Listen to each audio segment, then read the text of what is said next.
ಪ್ರಾಮಾಣಿಕ ಬಾಲಕಿ. ನೀತಿ: ಪ್ರಾಮಾಣಿಕತೆಯೇ ಉತ್ತಮ ನೀತಿ.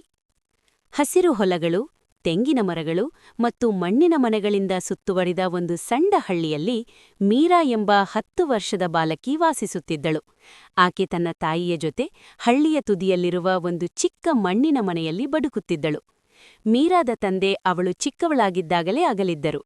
ತಾಯಿ ಮನೆಗೆ ಕೆಲಸಕ್ಕೆ ಹೋಗಿ ಕಷ್ಟಪಟ್ಟು ಹಣ ಸಂಪಾದಿಸುತ್ತಿದ್ದಳು.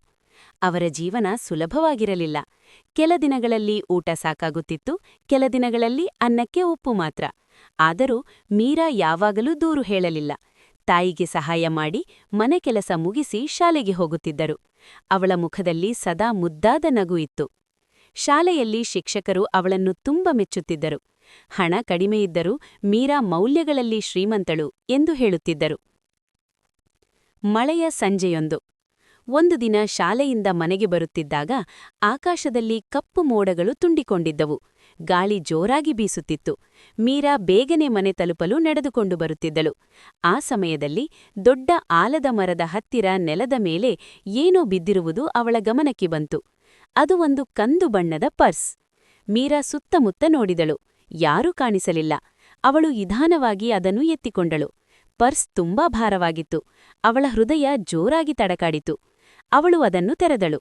ಒಳಗೆ ತುಂಬಾ ಹಣದ ನೋಟುಗಳು, ಕೆಲವು ಕಾರ್ಡ್ಗಳು ಮತ್ತು ಒಂದು ಕುಟುಂಬದ ಫೋಟೋ ಇತ್ತು.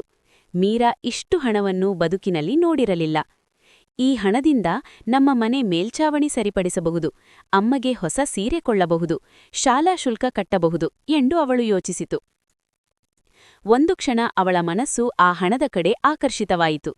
ಆದರೆ ತಕ್ಷಣವೇ ಶಿಕ್ಷಕರ ಮಾತು ನೆನಪಾಯಿತು. ಸರಿಯಾದ ದಾರಿ ಕಷ್ಟವಾದರೂ ಅದನ್ನೇ ಆಯ್ಕೆ ಮಾಡು. ಮನದ ಹೋರಾಟ. ಮಳೆ ಸುರಿಯತೊಡಗಿತು. ಮೀರಾ ಮರದ ಕೆಳಗೆ ನಿಂತುಕೊಂಡು ಪರ್ಸನ್ನು ಬಿಗಿಯಾಗಿ ಹಿಡಿದಳು. ಯಾರಿಗೂ ಗೊತ್ತಾಗದು ಎಂದು ಅವಳ ಮನಸ್ಸು ಹೇಳಿತು. ಆದರೆ ನಿನಗೆ ಗೊತ್ತಾಗುತ್ತದೆ, ದೇವರಿಗೆ ಗೊತ್ತಾಗುತ್ತದೆ ಎಂದು ಅವಳ ಮನಸ್ಸು ಪ್ರತಿಕ್ರಿಯಿಸಿತು. ತಾಯಿ ಹೇಳುತ್ತಿದ್ದ ಮಾತು ನೆನಪಾಯಿತು. ನಾವು ಬಡವರಾದರೂ ಅಪ್ರಾಮಾಣಿಕರಾಗಬಾರದು. ಮೀರಾ ಆ ಕ್ಷಣದಲ್ಲೇ ತೀರ್ಮಾನ ಮಾಡಿತು. ಪರ್ಸ್ ಮಾಲೀಕನನ್ನು ಹುಡುಕಿ ಹಿಂತಿರುಗಿಸಬೇಕು. ತಾಯಿಯ ನಿರ್ಧಾರ. ಮನೆಗೆ ಹೋಗಿ ಮೀರಾ ಪರ್ಸನ್ನು ತಾಯಿಗೆ ತೋರಿಸಿದಳು. ತಾಯಿ ಕೆಲಕ್ಷಣ ಮೌನವಾಗಿದ್ದರು. ಅವರಿಗೂ ಸಹ ಹಣದ ಅಗತ್ಯ ಬಹಳ ಇತ್ತು.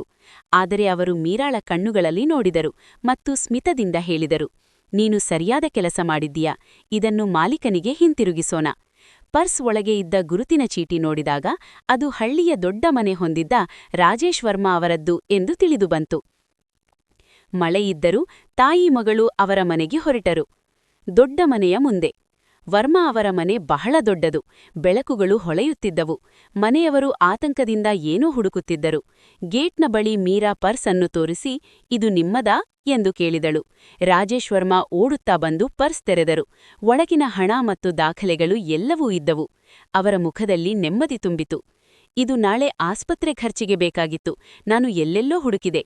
ನೀನು ತುಂಬಾ ದೊಡ್ಡ ಕೆಲಸ ಮಾಡಿದ್ದೀಯಾ ಎಂದು ಅವರು ಭಾವುಕರಾಗಿ ಹೇಳಿದರು. ಬಹುಮಾನ ನಿರಾಕರಣೆ.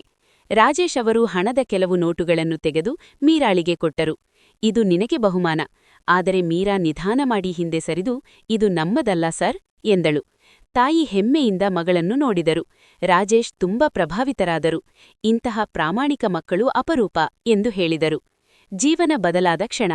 ಮರುದಿನ ರಾಜೇಶ್ ಅವರು ಶಾಲೆಗೆ ಬಂದು ಪ್ರಾಂಶುಪಾಲರ ಮುಂದೆ ಎಲ್ಲವನ್ನೂ ವಿವರಿಸಿದರು. ಪ್ರಾರ್ಥನಾ ಸಭೆಯಲ್ಲಿ ಮೀರಾಳ ಹೆಸರನ್ನು ಕರೆಯಿಸಲಾಯಿತು. ಎಲ್ಲ ವಿದ್ಯಾರ್ಥಿಗಳು ತಾಳಿಯೊಡೆದು ಅಭಿನಂದಿಸಿದರು. ರಾಜೇಶ್ ಅವರು ಘೋಷಿಸಿದರು, ಇನ್ನಿದಿಂದ ಮೀರಾಳ ವಿದ್ಯಾಭ್ಯಾಸದ ಸಂಪೂರ್ಣ ಹೊಣೆ ನಾನು ಹೊತ್ತುಕೊಳ್ಳುತ್ತೇನೆ. ಮೀರಾ ಮತ್ತು ಅವಳ ತಾಯಿ ಕಣ್ಣೀರು ಹಾಕಿದರು. ಅದು ಸಂತೋಷದ ಕಣ್ಣೀರು. ವರ್ಷಗಳು ಕಳೆಯಿತು. ಮೀರಾ ಕಷ್ಟಪಟ್ಟು ಓದಿ ವೈದ್ಯರಾದರು. ಒಮ್ಮೆ ತನ್ನ ಹಳೆಯ ಶಾಲೆಯಲ್ಲಿ ಭಾಷಣ ಮಾಡುವಾಗ ಅವರು ಹೇಳಿದರು, ಒಮ್ಮೆ ನನಗೆ ತುಂಬಾ ಹಣ ಸಿಕ್ಕಿತು, ಆದರೆ ನಾನು ಪ್ರಾಮಾಣಿಕತೆಯನ್ನು ಆಯ್ಕೆ ಮಾಡಿದೆ. ಆ ಒಂದು ನಿರ್ಧಾರ ನನ್ನ ಜೀವನವನ್ನು ಬದಲಾಯಿಸಿತು. ಹಣ ಬರುತ್ತದೆ ಹೋಗುತ್ತದೆ, ಆದರೆ ವ್ಯಕ್ತಿತ್ವ ಶಾಶ್ವತ. ಅವಳ ತಾಯಿ ಮುಂದೆ ಕುಳಿತು ಹೆಮ್ಮೆಯಿಂದ ನೋಡುತ್ತಿದ್ದರು. ಅಂತಿಮ ಸಂದೇಶ. ಹಳ್ಳಿಯ ಎಲ್ಲ ಮಕ್ಕಳು ಮೀರಾಳ ಕಥೆಯನ್ನು ಕೇಳಿ ಪ್ರೇರಿತರಾದರು. ನೀತಿ: ಪ್ರಾಮಾಣಿಕತೆಯೇ ಉತ್ತಮ ನೀತಿ.